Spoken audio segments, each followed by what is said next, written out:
Desenhos que ninguém lembra mais, parte 3. Tinha Kim Possible na thumb, do meu querido Imaginago, já vou me inscrever, eu não era inscrito, estranho. Com Kim Possible na thumb já chamou minha atenção, porque Kim Possible tem uma das melhores aberturas dos desenhos já feitos. Eu amo Kim Possible, na moral. Incrível. Sou Imaginago, bem-vindos a mais um vídeo. E hoje o episódio 3, a parte 3 dessa série, relembrando desenhos que ninguém lembra mais. A função desse quadro, que é pra fazer uma homenagem Nossa, Jake Long. Recomendação pra quem não conhece e uma nostalgia pra quem cresceu nos anos 2000. Aqui eu lembro...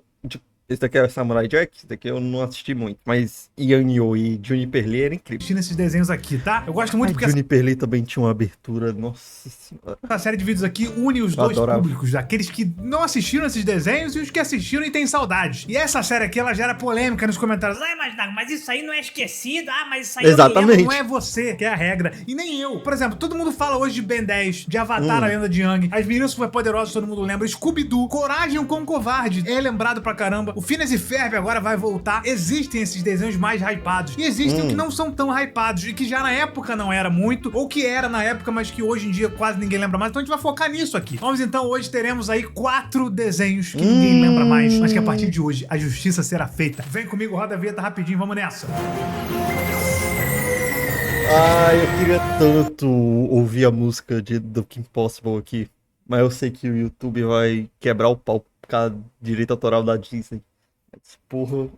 Bom, galera, vou começar aqui falando de um que já vai gerar essa polêmica aí. Ah, porque não é esquecido. Os Padrinhos Mágicos. Tudo bem, se o garoto tem Como assim?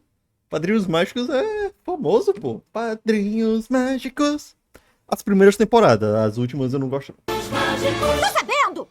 Colocaram o bebê, aí pra mim me perdeu. Gente, Os Padrinhos Mágicos foi muito popular quando ele foi lançado. Até que algumas pessoas se lembram, mas ele tinha um potencial pra ser muito maior. Infelizmente, Pô, dá pra colocar Danny Phantom, velho, aqui. Eu não sei se apareceu nas outras partes, mas Danny Phantom é mais obscuro do que Padrinhos o Mágicos. final da série e conflitos com o próprio criador e a Nickelodeon fizeram com que isso tudo virasse uma bobice e que uma franquia com o poder de virar um negócio mundial acabou se tornando uma parada meio esquecida, cara. Por quê? Você tortura a gente! E aí vai ter um remake agora, que não é um remake, na verdade, é uma continuação nos novos moldes, né? Que já tá tendo, inclusive, não tá disponível aqui no Brasil, pra tentar trazer de volta o que era Padrinhos Mágicos, que é uma coisa de gênio. Esse desenho acompanhava o Timmy Turner, que era um garoto que vivia em uma cidade chamada Dimmsdale, e ele sofre nas mãos de uma babá muito cruel, e os seus pais são completamente desatentos. Só que tudo isso muda quando ele descobre que possui 2 padrinhos mágicos, Cosmo e Wanda, que tem o dever de atender a todos. Pô, quem era criança e não queria uns padrinhos mágicos do seu lado e ficava pedindo pro padrinho mágico é maluca, pô. Porra! Que criança queria ter de padrinho mágico não tá escrito. Os seus desejos para Acho que todo mundo pensava, tipo, que desejo eu faria pra ele quando era criança, pô. Esse desenho é incrível. fazê-lo feliz. Porém, os desejos que o time pedia, ele podia pedir qualquer coisa, basicamente, e o que ele pedia, geralmente, cara, levava pra confusões inacreditáveis, consequências absurdas e aventuras, obviamente, icônicas, imemoráveis e extremamente engraçadas, cara. Que cara é essa? E que dentes são esses? Ah, é a genética. Pra mim, mas era muito engraçado mesmo. Ele tinha um humor inteligente, era um humor ácido, Muito bom. ao mesmo tempo que era um humor muito rápido. Eu lembro de um episódio que eles não podiam falar panaca na rádio, só na televisão. E aí, esse era o episódio. Era uma coisa muito nonsense de vez em quando. Não pode falar panaca no rádio, só pode falar na televisão. Vamos logo, panaca. E tinha muita nostalgia já na época, onde o time entrava, por exemplo, numa televisão, num episódio especial que ele entrava na televisão e saía passeando pelos programas, tinha homenagem a Dragon Ball. Cara, era um desenho muito, muito legal. E esse negócio de que ele podia pedir, na verdade, qualquer coisa não era bem certo, porque, na verdade, tinha o livro das regras, que era um livro gigante, que tinha, de fato, várias regras, e essas regras eram sempre voltadas à tona, não eram, tipo, 5 regras. Era um livro mesmo. E aí, de vez em quando, eles vinham com regras extremamente específicas e explicavam pra ele, ó, isso você não pode pedir. E não era só, tipo assim, você não pode fazer ninguém se apaixonar por você, que era uma das regras, mas eram várias regras aleatórias mesmo, mas eram escritas no livro, e eles respeitavam esse livro, e frequentemente eles mostravam novas páginas do livro, porque o livro era gigantesco, tinham várias regras. Então, eles tomavam esse cuidado pra não se contradizer, mas ao mesmo tempo eles vinham cada vez mais com limitações e que não contradiziam os desejos anteriores que ele fez. Então era muito, muito boa. Os personagens, eles eram icônicos, toda a ideia era de que o time, na verdade, ele era um personagem insuportável. Ninguém gosta do time. Ninguém fala, eu gostava... Não, ninguém gosta dele. Porque a ideia é que ele seja egoísta, que ele seja uma pessoa que só pense nele. Os desejos dele são baseados apenas no... Coisa de criança, né, pô? Normal. Mas eu gosto do time. Eu acho que esse desenho teria toda a capacidade de se tornar um Bob Esponja, pô. Tipo, Bob Esponja continua até hoje em dia, se eu não me engano, tem temporada nova do Bob Esponja lançando agora. Tá mais bobo? Tá mais besterol? Acho que tá. Pelo que eu vi, está. Que eu parei de assistir. Mas é um grande sucesso. Os Padrinhos Mágicos tinham todo esse potencial, mas infelizmente não foi pra frente. No que ele quer. É sempre ele querendo conquistar uma pessoa, ele querendo fazer um dever de casa que ele não fez em tempo recorde. Então, ele tava sempre tentando usar os desejos dele pra trapacear, de certa forma, sabe? E aí, no final, era uma consequência tão grande, eram coisas tão horríveis que aconteciam, que ele acabava aprendendo a lição. E aí, no episódio seguinte, ele esquecia tudo e tentava fazer outra bobice. Mas além do Cosme e da Wanda, né, dos pais do time, que eram personagens incríveis, vizinho deles, o Tinkelberg. Tem que ter o soldado aí. Você tinha a lore toda desse negócio, cara, que era muito legal. Você tinha o Jorge von Strange, Exatamente. que era o líder das fadas e tal, que era um cara desproporcionalmente gigante, parecia o Arnold Schwarzenegger. Você tinha as antifadas, tinha os duendes, tinha os personagens que apareciam de forma aleatória, tipo o Doug de Madonna, dono do Dimsdale de Madonna. Doug de Madonna, o dono da Dimsdale de Madonna. Isso, Doug de Madame, dono do... O herói é foda. O vermelhão lá. Que é praticamente o Superman dessa animação, eu acho incrível. Dinsdale de Madame. Dono da fortuna de Madonna, que era um bilionário excêntrico e tudo mais. E de vez em quando os personagens apareciam, eram muitos personagens icônicos, sabe? Só que a série explorava muito também o passado de vários desses personagens. Tinha o Crocker, né, que era o professor do time, professor da escola dele, que acreditava em fadas e queria mostrar pro mundo que as fadas existiam, porque era uma coisa Esse professor Ele era maluco e tal, psicopata, mas... Era cagado das ideias. Esse cara era maluco. Mas tem um episódio especial sobre o passado dele, diversos episódios, na verdade. E isso era muito legal. Mas infelizmente essa série acabou por não saber acabar, né? Ela acabou sendo cancelada. Eles poderiam ter encerrado e fazer o que vão fazer nessa série nova agora, que estão fazendo, na verdade, que é levar o Cosme e a Wanda pra outra criança e seguir o rumo, sabe? Não precisava se manter com o time porque ninguém gostava do time. Só que os caras tentaram a todo custo forçar o time. Ninguém aguentava mais. No Brasil trocou o dublador 3 vezes porque ninguém aguentava mais o time Turner, mano. Esquece o time Turner. Inclusive deu um monte de tretas, pra não dizer criminosas, né? Entre o autor da obra e a Nickelodeon. E aí o autor fazia um monte de besteira na internet que eu não vou entrar em detalhes aqui. Enfim, a série é cancelada de uma maneira bizarra. O último episódio não tem nada a ver com nada. O que é uma pena, porque era uma série muito divertida, muito criativa e que tinha potencial pra você ir trocando a criança, né? E ser mantida até hoje, por exemplo. Então, é um exemplo aí de que tem horas que você tem que acabar, mesmo que o final não signifique o final da franquia, mas o final de uma história precisa... Acho que o Jimmy poderia crescer, né? Tipo, ele tinha o quê? Uns 10 anos? Tipo, quando tivesse com 12, os padrinhos tinham que ir pra outra criança de 10 anos, sabe? Acho que assim ficaria melhor. Mas, infelizmente, o Jimmy ficou criança pra sempre. Eles forçaram até uma... O Drake, do Drake e Josh, pô, foi o Jimmy, o time. Esse filme é horrível. Teoria de internet na época. Tá brincando, né? Sabe essa teoria mais imbecil que você cria? Que fala, na verdade o time desejou secretamente ter 10 anos de idade pra sempre. Assim ele nunca ia crescer e nunca ia perder as fadas. Isso é uma teoria de 10 internet. anos, Os caras acertei. pegaram isso e transformaram num evento canônico do desenho. É tipo o Pokémon chegar lá e falar, gente, na verdade o Ash tava em coma esse tempo inteiro mesmo e tudo foi coisa da imaginação dele. Esse foi o nível que terminou. Mas era muito divertido enquanto durou. Na verdade chegou um ponto aí que tava horroroso. Mas a maioria foi bom. Inclusive até tenho boas expectativas pra esse novo Padrinhos Mágicos, porque além da animação, ela tá realmente muito bonita. Ele promete, cara, focar nas aventuras dessa nova criança com o Cosme e a Wanda ali, o universo das fadas, tudo que a gente gostava de Padrinhos Mágicos, agora de volta com outra criança. Então acho que eles fizeram muito bem. Infelizmente ainda não tem em nenhum streaming do Brasil, só lá fora, mas é isso. Inclusive, galera, muitos desses desenhos e filmes que eu costumo falar aqui no canal são difíceis de achar no Brasil. A maioria das vezes não tá disponível. E obviamente que baixar ou procurar em site pirata é muito perigoso pra segurança dos seus dados. Estão sentindo a propaganda vindo? Mas muitas das vezes essas animações estão disponíveis em outros países traduzidos em português. E uma forma segura de acessar o catálogo de streamings da gringa é utilizando o NordVPN. Com o NordVPN, Sabia, turma safado. do bairro. Nossa! Vamos pro próximo desenho. Seguindo aqui então, eu quero falar sobre KND, a turma do bairro. Nossa, bota aí! Eu adorava esse desenho quando era criança. Adorava. Tipo, sempre quando é criança, né, tem o eu sou esse e tal. Porra, eu e meu grupo de amigos assistiu isso daqui a exaustão, pô. Passava no SBT. Mas depois, nunca mais vi. Não sei nem se é bom e tal. Só vi quando era criança. KND. KND, a turma do bairro, segue as aventuras do setor V com uma equipe de 5 agentes infantis que operam a partir de uma casa na árvore altamente equipada com várias traquimóias, e a missão deles é simplesmente proteger as crianças de todo o mundo das injustiças e tiranias cometidas pelos adultos e dos vilões infantis ali que agem de maneira completamente egoísta. Turma do bairro, todos apostos!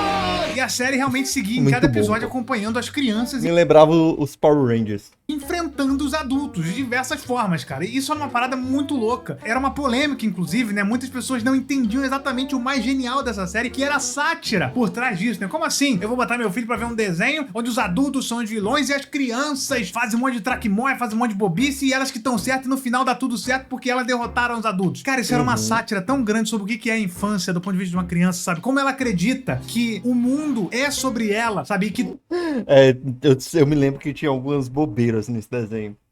Tipo, os caras achavam que tava certo, mesmo tendo algumas coisas meio erradas no pensamento deles. Era engraçado. tudo que acontece com ela é o que acontece no mundo. Então, quando ela sofre uma injustiça, ela fala: eu estou sendo injustiçado, isso é uma tirania. Era sobre Exatamente. isso, cara. O quanto que tudo pra criança é imaginativo demais, é uma coisa muito grande. Ele acha que isso aqui vai decidir o futuro do mundo e tudo mais, sabe? É quando você exagera as coisas. E aí você coloca as crianças pra enfrentar. Tanto que o vilão dessa série, né? Um dos vilões era um dentista, cara. Era simplesmente um dentista e, obviamente, era um dentista maligno, porque era do ponto de vista das crianças. Então, ele era um cara que queria escovar os Não me lembro. dentes. E aí, eu vou deixar os seus dentes limpos. E aí, era isso, cara. Então, era, obviamente, uma sátira. Era, obviamente, pra ser divertido. Ninguém terminava de ver KND e olhava pra um adulto e falava: Você é um tirano e eu vou te derrotar. só que na época, na cabeça Eu pensava, tá? A minha mente deturpada de criança pensava. Eu era uma criança bem imaginativa, né? Aí eu brincava, pô, que os adultos eram os vilões. Na minha mente, os adultos. Eu via esse desenho, os adultos eram os vilões. Eu brincava, tipo, criava um adulto vilão na minha mente e ficava brincando por aí. Era engraçado, pô, criança.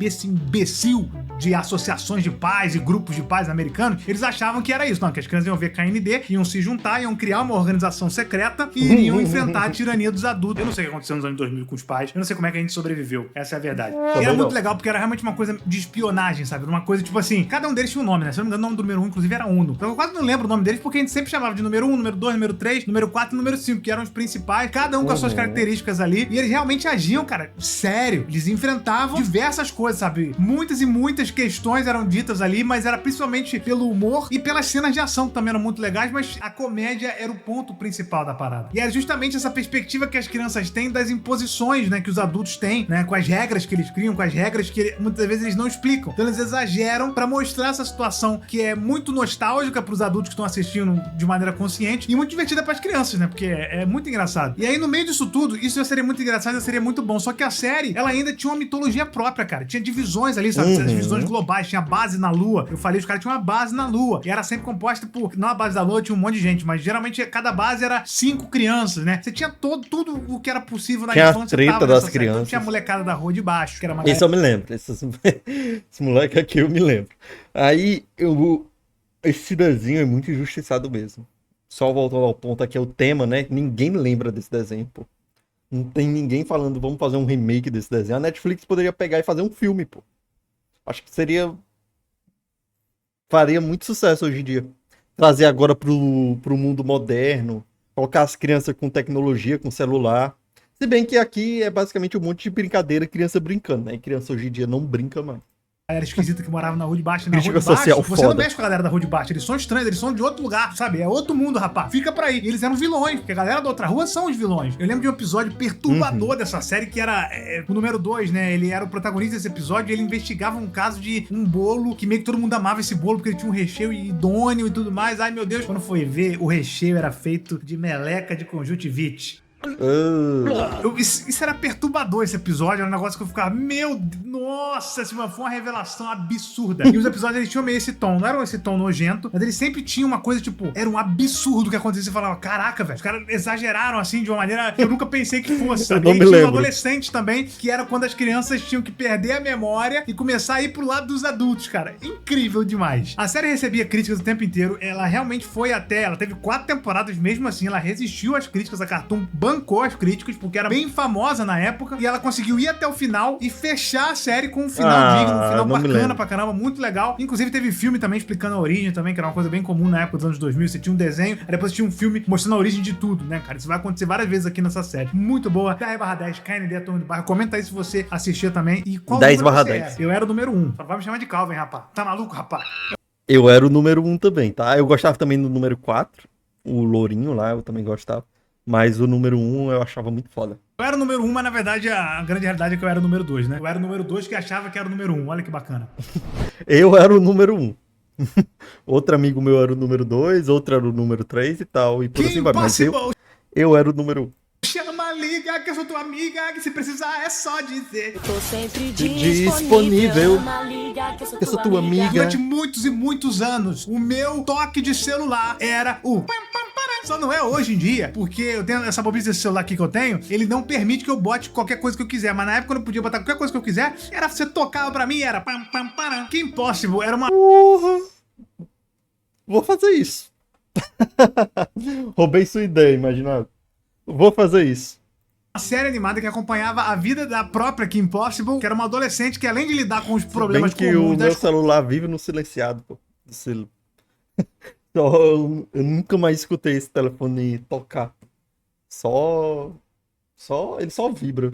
Isso aí é paia. escola, era uma agente secreta que salvava o mundo, literalmente, em missões perigosas. E ao lado do seu amigo atrapalhado Ron e do rato toupeira pelado Rufus, Nossa. aqui enfrentava uma série de vilões que planejavam dominar ou causar o caos global. Basicamente, ela conta com a ajuda do Wade, que é um gênio da computação que fornece informações e equipamentos de alta tecnologia. Incrível, né? A protagonista era absurda, lindíssima, corajosa. Era incrível, assim, toda menina que na minha época na sala, eu adoro a Kim Possible, eu quero ser a Kim Possible. Era muito legal, foi uma revolução também na época. Tinha essa vibe meio 13 espiãs demais, né? Que tipo, uma hora você tá ali no shopping, de repente você tem que fazer uma missão. E ela era isso, só que com um grupo muito mais charmoso, assim, de protagonistas e tudo mais. Tudo funcionava muito bem. Tinha bons personagens, né? Como falou aqui o Wade da tecnologia, o Ron e o Rufus, que era uma dinâmica muito engraçada e muito legal. Cenas de ação, comédia, aquela coisa bem anos 2000 mesmo, muito bem feita. Mas assim, ela tinha uma peculiaridade. Hoje em dia ninguém lembra disso, ninguém fala de Kim Possible, não virou franquia. Podia virar filme live action, um filme bom. Infelizmente só tem trecheira por aí, só tem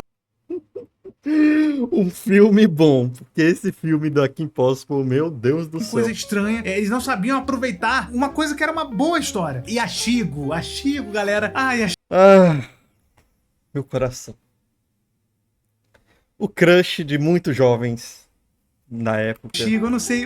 Gente, mau caráter. Todos os meus amigos da escola ficavam, é a Kim Possible, minha crush é a Kim Possible. Eu falava, mas e a Shigo? Vocês não acham a Shigo a Shigo, gente? E ele falava, mas ela é vilã, imaginado. Imaginado que nem tem esse nome ainda. E eu falava, vocês jamais vão entender o poder das mau caráteres e psicopatas e... Enfim, eu não vou entrar. Ih, Imaginago, vai ser traumatizado por um, hein, cara. Eu sei como é, acontece. Um detalhe pra não me comprometer aqui, mas eu amava Kim Possible, tá? Eu amava muito a Shigo também, mas eu amava Kim Possible. Também. Buzz Lightyear no Comando Estelar. Esse eu vi muito raramente, vi naqueles canal que passava, sei lá, Disney, alguma coisa. Passava de vez em quando um episódio e tal, eu assistia. Imaginago, mas todo mundo lembra disso. Todo mundo conhece o Buzz, mas as pessoas não assistiram a série do Buzz. Hoje em dia ninguém lembra dessa série. Eu vou te falar, nem a Pixar lembra! Porque Exatamente. a Pixar lançou um filme recentemente agora, que foi o Lightyear, que eu fiquei lá, não galera, vocês vão ver como é que eles vão pegar aqui, vai ter não sei o que, vai ter o Comandante Nebula, vai ter um monte de coisa legal da série, não teve nada, os caras inventaram do zero um negócio que é pior do que já tava pronto. Então eles nem lembram, porque eles nem sabiam que existiam. Real. Nem tá disponível, inclusive, no catálogo aqui no Brasil, pra você ter uma noção. Pra Porra! começar esse desenho, gente, assim, teve o sucesso de Toy Story e tudo mais, né? Todo mundo conhece Toy Story, todo mundo gostava do Buzz, então vamos fazer a lore. Porque o Buzz, ele tinha uma lore, né? Ele era um boneco que vinha de uma lore e tudo mais, né? Ele falou, vamos fazer então, vamos mostrar o que era o Buzz Lightyear. E aí eles fizeram primeiro um filme muito, muito bom, Buzz Lightyear no Comando Estelar, absurdo, é um filme dos anos 2000 que eles Não fizeram, vi. cara, muito, muito legal. Zurg está por trás de cada bichano preso numa árvore. Canalha! Porque ele não deixa os gatinhos fora de seus planos malignos. E aí esse filme era pra introduzir como que esse grupo se formou, e aí sim pra começar a série. A Disney costumava fazer muito isso, inclusive vale a pena até um vídeo sobre filmes que a Disney fez só pra lançar uma série depois baseada nesse filme. Me cobra mesmo, porque eu quero fazer esse vídeo depois, deixa aí nos comentários aí. Vou sugestões de cobrar, tudo que eu vou quero cobrar. fazer. Essa série segue as missões do Buzz Lightyear, que é um membro altamente respeitado da Força de Segurança Intergaláctica, conhecida como Comando Estelar, junto com a sua equipe, né? Que tinha a Mira Nova, tinha o Booster, tinha o XR, e o Buzz ele enfrenta vilões ameaçadores, liderados principalmente pelo maléfico Imperador Zurg, que busca, óbvio, a dominação da galáxia e tudo mais. Enfim, a série, cara, ela explora essa coisa de Star Wars, assim, só que é uma parada muito Star Wars, assim, tipo, o Darth Vader, obviamente, é a inspiração pro Zurg, só que eles criavam uma parada, eles não faziam, não era uma paródia de Star Wars, era uma parada inspirada em Star Wars com bastante comédia. O Zurg, ele é uma mistura perfeita, eu sempre falei isso, entre o Darth Vader e o Hades. É muito, muito Sim! Eu ia falar exatamente isso. O Hades, pra mim, é total Zurg. Total. A mesma questão do vilão é igual, pô. legal. Eu hoje sou fã de Star Wars, né? Tipo, gosto de todos os filmes, não, pelo amor de Deus. Eu gosto dos clássicos e tudo mais, e de alguns dos novos. E eu acho que eu comecei, essa sementinha foi plantada lá com o Lightyear. Apesar de que o Lightyear, obviamente, vem depois, ele é uma inspiração. Só que eu fui introduzido a esse universo de espaço e tudo mais, e tiros na galáxia e nave espacial, com o Buzz Lightyear, com essa série. E essa série não é conhecida, cara. Tanto que ninguém fala dela. Então, lançaram agora o Lightyear, que se tivesse mantido essa lore, sabe? Botava ali o Booster, botava a Mira, o XR, Opa, Kurosaki, abri no YouTube também. Vem aí, chega aí. pegasse a mesma parada e trouxesse pro cinema, ia ser muito legal. E eu fui sem essa parada, sabe? Tipo, eu quero ver se vai comparar com a série. Eu fui sem comparar com a série, e aí, realmente é um filme que poderia ser muito melhor, mas se fosse o que foi a série, se pegasse a história que já tava pronta, ia ser incrível. Principalmente se eles não tivessem feito o que eles fizeram com o Zurg no filme, ia ser incrível, pô. Então eu deixo aqui como uma homenagem, um questionamento. Cadê? Que fim levou? E quando teremos mais? Acho que não vai ter mais, né? Depois do fracasso de Lightyear, é complicado pra caramba, velho. Porra, mas também o que é que eles fizeram ali com o Lightyear pra mim não existe. Pô. Não existe. Aquilo dali é... E eu nem assisti o filme. Só vi os trailers e os comentários, que eu não vou perder meu tempo, pelo amor de Deus. Mas e você, conhecia alguma dessas séries aqui? Chegou a assistir? Se lembrava delas? Curtiu o vídeo? Pô, deixa o like aí, comenta pra caramba aí pra ajudar aqui o canal, tá bom? Tamo junto, galera, hein? Vamos nessa, até o próximo vídeo. Ó, tem 2 vídeos aqui pra você clicar até o vídeo acabar, que é em 3, 2, 1, perdeu a chance. Aí é foda. Ótimo vídeo, Imaginago. Já deixei o like. Quem puder, vai lá deixar o like também. Nossa, que impossível. Ai, mexeu com o meu coraçãozinho de criança. Que impossível, incrível, pô. Incrível.